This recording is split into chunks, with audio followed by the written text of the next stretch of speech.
Hello and welcome to Read My Mind. This is the podcast where I basically give you the opportunity to read my mind if you ever meet me outside of here. Elephants in the room. Yes, this is the same top as last week. And I'm getting new glasses, which honestly is not that serious, but I've had the same frame for like 4 years now. Honestly, probably, yeah, for 4 years. I've had the same glasses frame, and I was like, we're switching it up today. So I decided to get a different frame, and it's got like blue on it, but it's not like visible, I don't think. Um, and I found out that I actually need to wear them full time now, which is really sad because I prefer me without my glasses. But you know, new change, new beginnings. I probably won't wear them all the time because I can still like see. It's just not the clearest vision in the world. So I might wear them for a little bit and then just take them off for important events in my life. That's been cleared up pretty quickly. Today's episode is one that I hold very dear to my sweet little heart. It is my favourite albums. Now, I am a huge music fan, and I'm not even talking about just listening to the music. I'm talking down to music videos, I'm talking down to the making of the music, I'm talking down to the lore of the artist, I'm talking down to the lore of the song, like the whole lore. I am one of the biggest fangirls. I am hands down the biggest fangirl in my entire friend group, I think. Like, if I'm a fan of things that they're a fan of, they know that I know. You know, I know the lore. I always know the lore, and I think it's abundantly obvious by my bedroom setup that I am a huge fangirl anyway. And a lot of the people that I'm a fan of are artists that do music, aside from my like favorite YouTubers, which we can do a whole episode. I don't think I can do a whole episode on my favorite YouTubers because there's not really much to talk about, like apart from the fact that I just love them with my whole heart. But anyway, I've got 10 albums that I love so much, and they're probably my favorite albums of all time. I've tried to do more like emotional albums. There's like a few in there that are like, I'd say there's like one out of all of them that I do love, but it's not an emotional kind of deep album, but like the rest of them are. Oh, yeah, another thing is as well, if you couldn't tell, I'm a huge Lana Del Rey fan. I went to see her in July 4th. I got Addison Rae and you didn't. Yeah, I couldn't put most of her albums up there. I put one of her albums on there, but I don't want to make it all of her because there's like three albums that my top three are not from her, but the rest are. So I had to do a little bit more digging, but anyway, we'll get into it. Okay, so I feel like it's criminal when doing like a video like this not to include this album because I mean, from an emotional kind, like from across all standpoints, like the impact it had, just the artist itself, and kind of what it meant for them, what it meant for me, like my favorite songs on the album, like it's just it's criminal not to include it. The Tortured Poets Department. I'll wait. I'll wait for the booze. I'll wait for the oh my god, she's one of those. She's a Swiftie. You know what? I'm not a Swiftie, but the like kind of impact that this album had was just crazy. Like for me personally, because I was never really a Swiftie before listening to this album, and then now I'm like, okay, Taylor, I'm not so familiar with your game, but I am now. I just feel like whipping out a 31 song album is just crazy. And we all know who it's about. And I don't know, like, I just love it so much. I think that album was just a huge, like, shut up to society because people were like, oh, Taylor Swift can't write songs. And I'm like, you sure about that? Because she can.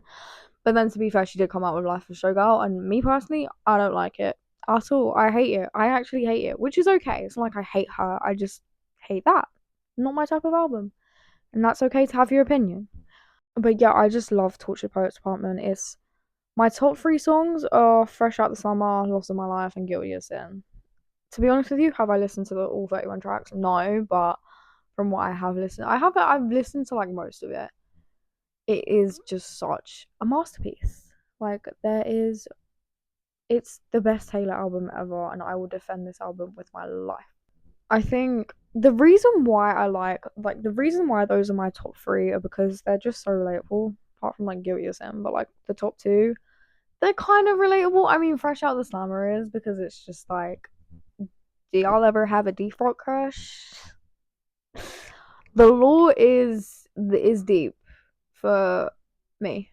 because I just like I like to fantasize about things that are just totally that totally don't like it synchronize with my life, but for the sake of my boring little brain and my boring little life, I'm gonna fantasize and I'm gonna pretend that it's something that it wasn't because who's gonna stop me? But yeah, if I had to rate this album out of 10, what would I give it? I'd give it a 7, a solid 7.6. Oh, great! I just see what I done there. I didn't even. Okay, we're gonna move on. At number 9, okay, maybe I did put 2 Lana albums on there because I have put 2 Lana albums on there. But Chemtrails Over the Country Club. This is so underrated. This and Blue Bannisters deserve way more love than they've got. Like, I used to be a I'm still a Blue Bannister stan, but I'm more of a Chemtrails girl. Like, I just love it more. I'd say my top 3 are Dark But Just a Game, Breaking Up Slowly, and Chemtrails Over the Country Club. It's a hard pick because I am confident in the fact that I could name, I want to say 76% of Lana's discography. I've listened to every song. My Lizzie Del Rizzy playlist, I will literally put a screenshot right here, has got every single song of hers. Some of her collabs on there as well. Like, you name a Lana song, I know all about it. I guarantee you. And I wouldn't say that I'm like a crazy fan, but it's borderline. I'm not one of those people that are gonna be like, oh, you're a new fan. Like, do I really want to dedicate that much time to caring about people in the fandom? No, because I have a life. Contrary to what you believe. But with Chemtrails, I think I just love it. Like, no one can do it like Lana. And I will sit here and I will glaze Lana Del Rey for the rest of my life. It's just it literally is just so underrated. I just love the vibe of it. Like, the creativity behind it. Like, oh my god, she just never misses. And I think with this album specifically, I just like the music more. Like, the music is more me. And, I feel like not all her songs sound the same, but they are kind of like similar vibe. But there's 2 different eras if we're gonna like subject it. Like, you've got, I'd say there's I'd say there's 2 different eras.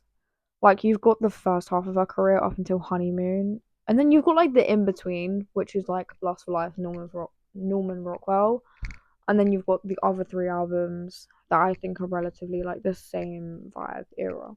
Like, that's how I would divide it. And my favorites are probably like the recent stuff. And if I had to rank this album, I would give it a whopping, honestly, 8 out of 10, 8.5. Yeah, 8.5 out of 10, because I feel like I don't relate to it as much. And when I relate to a song, you will never hear me shut up about it, like, ever.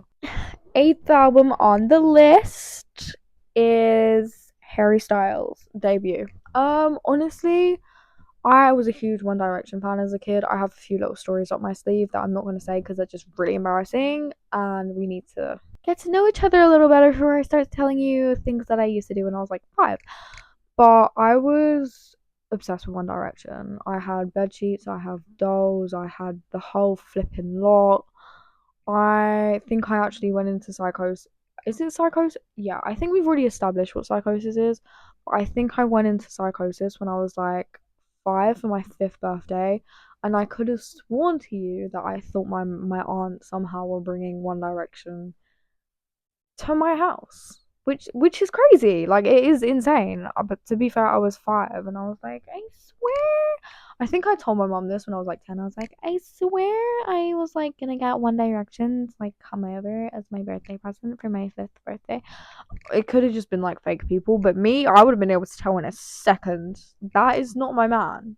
That is not my man. Let's not go there, Phoebe. My top 3 songs on this album. Only Angel is just like, that is my top Harry Styles song forever and a flipping day. Then Sign of the Times, which is honestly a little bit basic, but like, just the weight that this song had on me is just like, wow. And it's a little bit kind of like, I want to say nostalgic, but I don't think that's the word. My stepdad puts it on every time like him and my mum like go out. They just sit downstairs and he just like has a reminiscent moment, and I think it's not funny. It's kind of really like sweet actually, but I just for that side of it.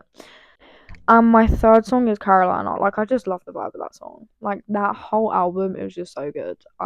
It's my favorite Harry Styles album ever, obviously, hence why it's on the list. But to finish that off, Harry, come back. The kids miss you. Harry starts for at midnight. If you know, you know. If I had to rank this album out of 10, I would probably say an 8.5. Again, like the nostalgia it has to me. Like Harry Styles has probably been the artist that I've like listened to for the longest. I'd recommend it to anyone. Number 7. This is the album where I was like, I don't really have like an emotional sentiment to it. Like it's just it's there and I vibe with it. I like it a lot. I just think it's like this artist is just amazing. Like I found him off of a YouTuber that I still watch, but just not as religiously as I used to. And I was like, okay, he's got some good music taste, and I am taking that and I'm stealing it. And I've listened to their whole discography, and it's Malcolm Todd, the debut, not the debut album, but like Malcolm Todd, the album, Malcolm Todd, not Sweet Boy. Sweet Boy is still good, but I prefer Malcolm Todd. My top 3 are Concrete, Make Me a Better Man, and Cheer Me On. Concrete is just like, it's such a vibe. It's just like, yes, please. Make Me a Better Man, same thing. Like, I can't sing on here, but I will anyway. Like, I need to know, why don't you kiss me? Why don't you care? Take me away. And that is getting voiceovered. And my third one is Cheer Me On, and Cheer Me On is just like, I don't know, the beat drop in it is just like, whoa, okay, I did not know you. I was not familiar with your game, and now I am. And I've said that twice in this entire episode. I'm really running out of things to say. I'd say he's a creative artist. I mean, he's obviously, if you didn't know this, fun fact of the day, Audrey Hobart is his sibling, and they're both just like so creative and just so musical, and it's just like, I love a pair of musical siblings, and I honestly think they're both like great artists. It's a good album. Like there's not really like a much for me to say about it apart from the fact that listen to it if you're like vibing and you're just like in your own world and you're just like, wow, okay, this is just like a masterpiece. If I had to rank it out of 10, honestly, I'm giving it a 9. Oh, am I really giving it a 9? Oh, I don't know. I'm probably gonna give it. Oh, this is hard. I'm gonna give it an 8.7 out of 10. That's how I would rank this album. The next one, I am gonna start this off, but I don't like being this person. I really hate being this person because it happened to me earlier. But I'm gonna be hypocritical just for a second, just for a moment in time. I'm gonna be hypocritical. I'm gonna say it because I deserve my flowers.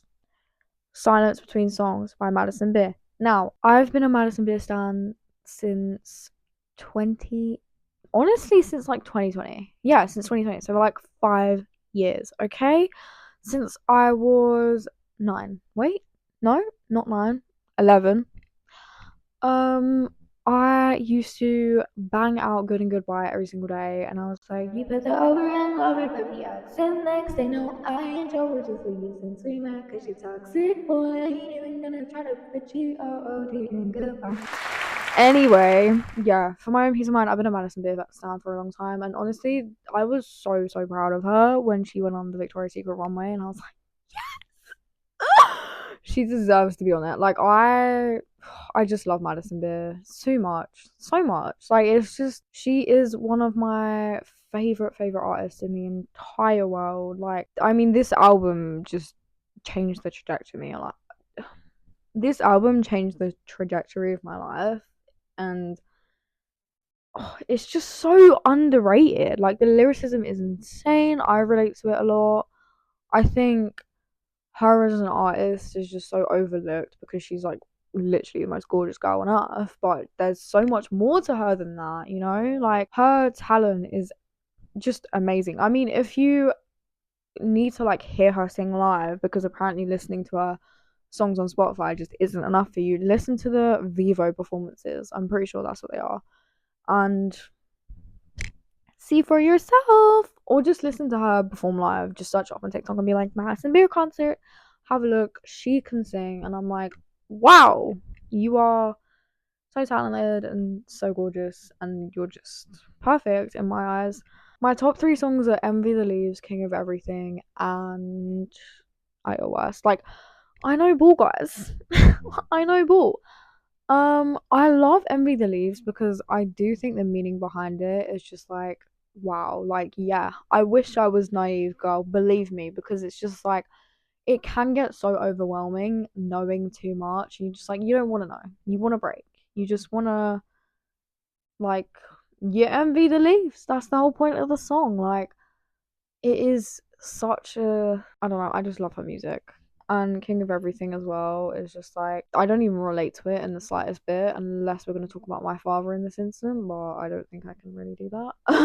I just love it. Like, her music is just so beautiful and just so perfect in my eyes, and I think because I've been a fan of her for like such a long time, she can do no wrong in my eyes, which some people might say is toxic, but obviously I'm like semi joking. Like, if she's gonna do something outrageous, then I'm gonna be like, well, but she's Madison Beer, she can do no wrong. If I had to rank this album out of 10, 7 out of 10, and I ranked it lower. No, I take that back. 7.8 out of 10 because I love the album a lot. I do, but I think I'm gonna like the new one a lot better, which comes out January 16th. I want to say January 11th or 16th or 13th. I can't remember what day it is, but it comes out in January, and I am buzzing because Bittersweet was just so good, and she's finally getting her flowers, and I'm gonna miss out on tour tickets. My fifth favorite album is Preacher's Daughter by Ethel Cain. I think nothing can beat the storytelling in this album. Like, she's so creative. Like, it's so, what did I even put? Because I wrote it down and I was like, wow, okay, your English lit skills are coming to clutch. I said she's so like disturbingly imaginative. Like, you've got to have such a niche level of creative thinking to come up with an album like that. And the fact that it was built off of her personal experiences just makes it even more beautiful. Like, you honest on like first glance you listen to the album and you're like, what the hell is this? And I'm like, no, just listen to it. Because like obviously Strangers is about a word that I don't think I can say on here, but it is still such a good song. Like, my favorite song is Crush by Ethel Cain. Like, excluding excluding Ethel Cain. Just like out of everything that I listen to, Crush by Ethel Cain is my favorite song. And it's a basic one, but it's just too good. But I think this album is like definitely my favorite because I mean it is her most popular album, but who cares? I love the amount of, not even imagination, just the amount of what she turned her experience into and like the storyline of it. It's just like, wow, you are so creative, and I wish I could like step up to that level of thinking because it's like disturbing but not at the same time. Like, the experiences are disturbing, but she writes them so beautifully that like people genuinely overlook it, but when you look into the meaning of it, oh my god, you're like, oh, that's what this song is about. But like, you don't hate it because as much as it is disturbing on the surface, it is still like a great piece of music, and I don't think anyone can argue with me on that. Like, please listen to that album. If I had to rank this album, I'd say it's an 8.9 out of 10. And my top three favorite songs are A House in Nebraska, Strangers, and Gibson Girl. Also different, but A House in Nebraska is just like, I was walking to school once and I was like listening to it in my brand new AirPods. And I was like walking down the street and it was like foggy outside and it just really suited a vibe. And then ever since then, I was just like, I've loved that song.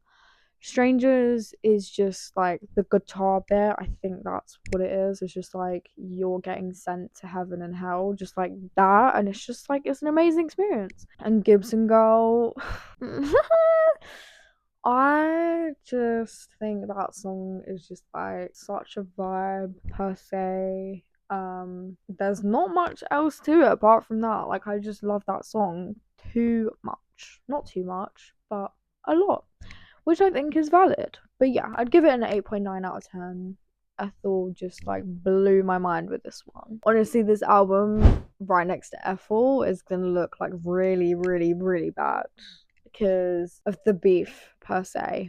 And for the fact that yes, I'm a Lana Del Rey stan, but in my defense, I have been a Lana and Ethel. I've been a Lana fan for longer, but I've been a fan of both of them before the beef even happened, and I kind of like I can't choose one. Like, I think it's stupid to choose one anyway because we're not inside on the beef. We only know the outside perspective of it, and I think it's stupid to kind of like argue both sides of the internet. So that's my opinion on that one. But my fourth album is Norman freaking Rockwell, and I just love it.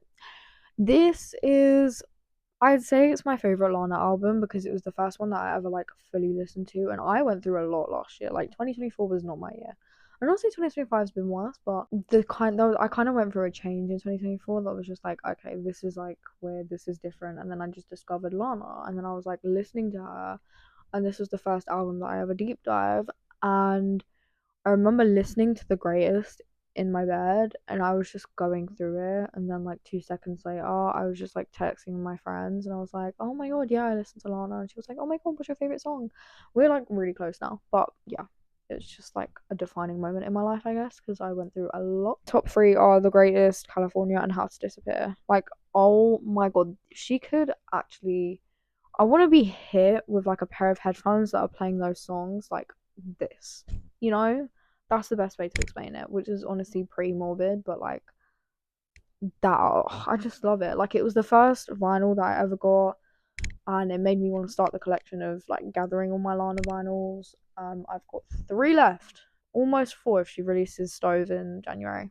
But it literally just altered my brain chemistry. And you know what? What I will say with Lana, she is your favorite artist, because all the time at these flipping award shows, you'll see people say, my biggest inspiration is Lana Del Rey. And I'm like, I completely agree with you. She's also my biggest inspiration. Because no one can do, like, I've never heard a piece of music that sounds remotely similar to her. Ever. Like, name me an artist, I'll listen to the artist, and I'll give you, okay, they're similar. But she's just so original and so herself. Like, I can't, I like to subject her to a genre, but I think she's got her own kind of genre. That could be a little bit dramatic, but no one can do it like Lana Del Rey.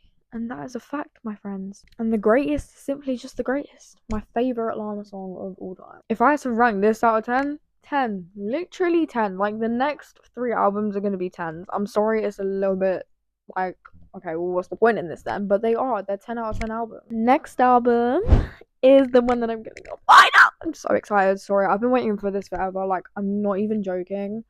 When I was like, for the longest time, I've been like, where is this vinyl? Why hasn't she put out the deluxe vinyl yet? I'm like, where is it?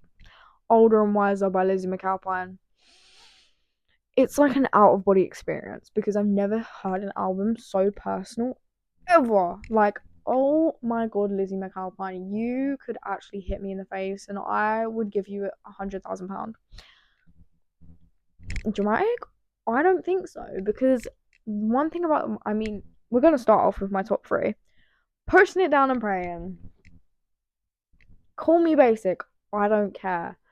I love that song so much. The live version, oh my, it's the only song that can make me cry, actually. The only song that can make me cry. Specifically the live version, actually, because when you listen to that full blast in your AirPods walking to school, 8:03 in the morning, it's just like, don't cry, don't cry, don't cry.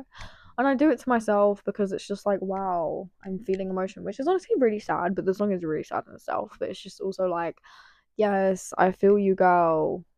I mean, like, I relate to 50% of the song, not 100%, but it's just so, like, it's an out of body experience. My second favorite song is Calm Down Soon. I relate to that one a lot. Like,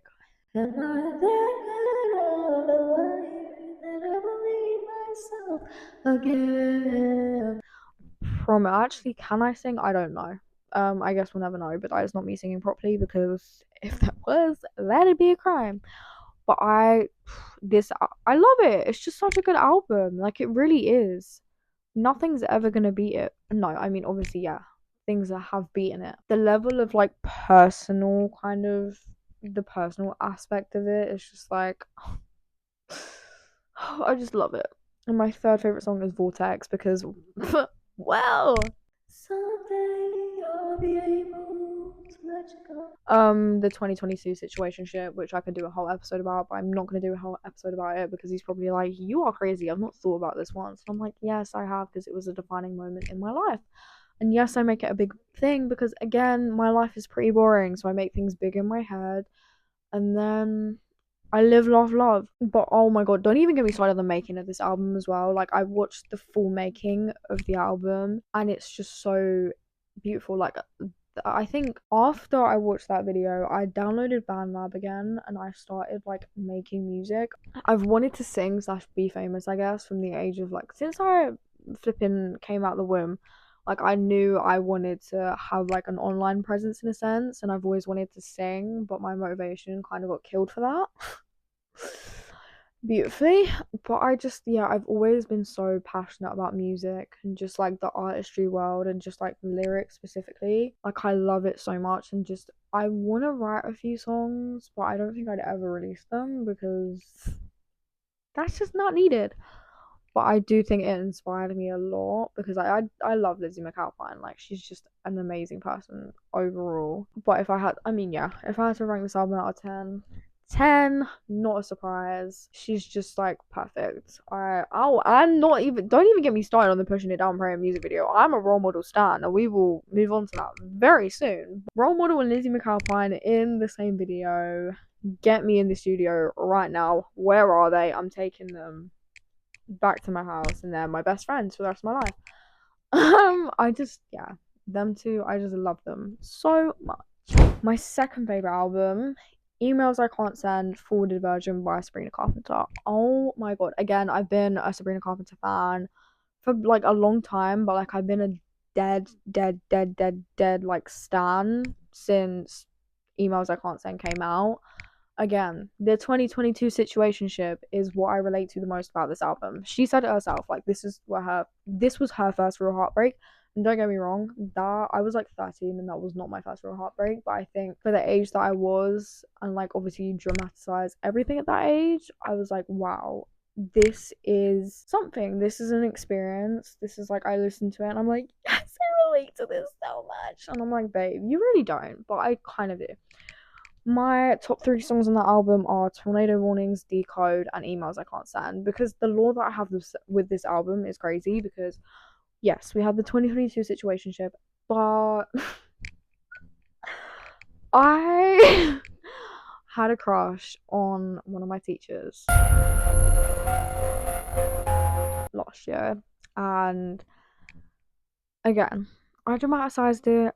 There is a lot of lore, not anything like incriminating, obviously, like Jesus, but I was like, this is so real. Like, just 1 minute he's into me, the next minute it's not. And I'm like, babe, you are in. I was in Delulu world. I was delusional final boss. Like, all my friends would tell you. She was like, yeah, no, she was like insane. Like, we just ignored it. They didn't ignore it. They were like, yeah, well, that is weird though. And I'm like, no, it's not. It's really not. And again, I'm gonna reinstate the fact that it wasn't incriminating. It was purely one sided because, but to be honest, he is really like fine. And I think that's universal across the whole school. I just like, when I find a man attractive, I lose every inch of my like dignity, sanity, whatever you want to call it. Like, I lose my mind. And I was just listening to like Decode and Tornado Warnings, like about him, I guess you could say. Okay, my camera and my mic cut out yet again, so I'm just gonna. I can't even remember what I was saying. Oh yes, I can. I think it was perfect for the album to open with Emails I Can't Send the song because it is predominantly the reason why we have bad relationships is because of the way that we initially grown up and because of the like role models that we've had in our lives. Like, we think, oh, like even if we don't think that it's a good thing, like we can't help but seek it out because it's all we actually know on a deep level. And I think, yeah, it was just perfect for the album to open in that way, in my opinion. And if I had to rank the album, 10 out of 10, are we that surprised? Really short and sweet because I this mic is gonna die for the 17th time now. But my all-time favorite album is Kansas Anymore, The Longest Goodbye by Role Model. And the reason for that is because it was just written and like sung from such a place of like growth and kind of like, it was one time, like, it's so rare that men ever do this. it was like the one time where a man actually writ and like experienced the breakup, knowing that he not like, don't get me wrong, he probably wasn't the only problem, but that he did have a part to play in it. And he was like, yeah, I did mess up, and yeah, I want to reflect and I want to grow on that, and yeah, I did hurt her a lot. And it's just like, self-reflection, it does a lot. Yeah, I just think it was a really beautiful album. It's very rare that the man doesn't blame a woman at the end of the relationship. Like, they always hate on her. They're like, oh my god, I hate my ex. And I'm like, you loved her at one point, all because she's not with you now, and you're sorry about it. That's the problem. But yeah, I do think that it was just great. Like, the cultural significance of Sally as well. Like, I just love Rommel. Like, he's my second favorite artist in the entire world. And I just love the lack of media training as well. That's got niche to do with the album. If I had to rank that album, it'd be 100,000 million out of 10, because I mean, nothing's ever gonna beat the feeling of me receiving that vinyl in the post and playing it straight away, and I start busting it down to writings on the wall.